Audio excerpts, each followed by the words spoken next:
Hola.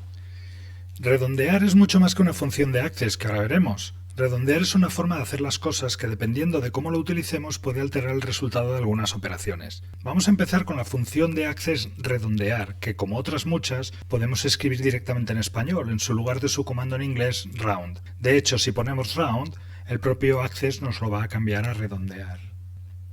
Es simple y tremendamente intuitiva. Escribimos el redondear, el valor a redondear y el número de decimales que queremos que tenga el redondeo. Ya está, sencillo y rápido.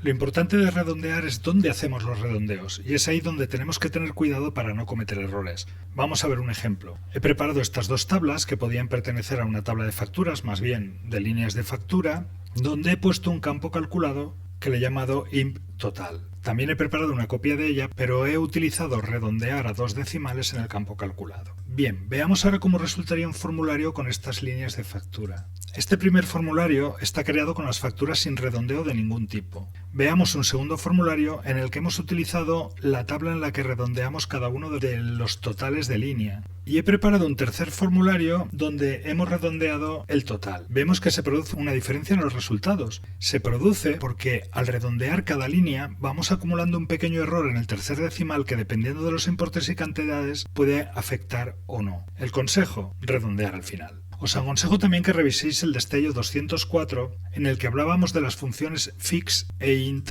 para completar este tema del redondeo. Espero que os resulte útil en vuestros desarrollos. Nos vemos pronto.